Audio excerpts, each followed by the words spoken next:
Bloc TDI es torna a posar les piles per oferir-te l'actualitat cultural i els millors blocs de la xarxa per aquest 2009. Comencem l'any amb l'estrena imminent de la nova sèrie de Star Trek, que protagonitzarà l'actor que fa de Sylar a la sèrie Herois. Parlarem també del nou single de Mando Diao, que ens anticipa el disc que publicaran el mes de febrer. Visitarem l'exposició de pintura de la terrassenca Cristina Borovia, on descobrirem el seu món màgic d'animals, persones i coses que fluctuen a través del temps. Al bloc 4 coses ens acosta la poesia andorrana de l'Ester Fanoll i els manresans Clepton ens posaran una banda sonora d'indie rock escrit i cantat en català. Què?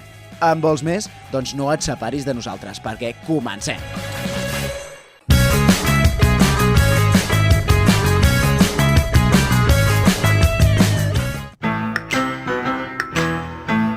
La Cristina Borovia és una terrassenca a la qual sempre li ha interessat l'art. No va ser fins al 1998, però, quan va descobrir que era realment el que volia fer. La Cristina explica que un dia, al costat de casa, va trobar abandonada en un contenidor una màquina que controlava l'espai-temps. I tot i que és una persona tranquil·la i no excessivament sociable, la curiositat la va vèncer. Amb la màquina va començar a viatjar al passat, al present i al futur, a centenars de llocs on ha conegut persones, animals i màquines als que ha retratat en els seus particulars quadres. Per això, ara presenta El tiempo en mis manos, una exposició que acull la sala d'exposicions dels Amics de les Arts i Joventuts Musicals de Terrassa, fins al 29 de gener, i que recull la seva producció pictòrica durant tots aquests anys de viatges a través del temps. I si et queda molt lluny, sempre pots veure les seves pintures entrant a www.cristinaborovia.com.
Els suecs Mando Diao han anunciat que trauran nou disc al febrer, després de Never Seen the Light of Day, un disc més tranquil i d'experimentació instrumental amb el qual van aprofitar per fer una pausa en el ritme frenètic de gires i concerts que portaven des de fa 6 anys.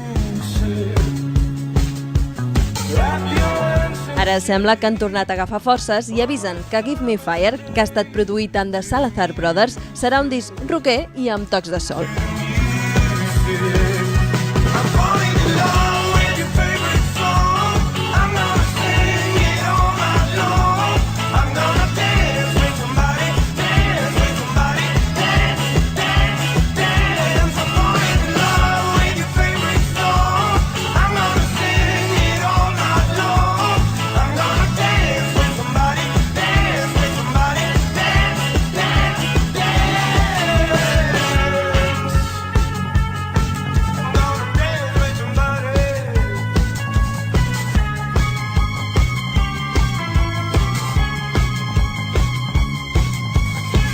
El proper mes d'abril estaran en concert a Barcelona, però abans podem escoltar un avançament del disc. És Dance with Somebody.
wanna dance with somebody, dance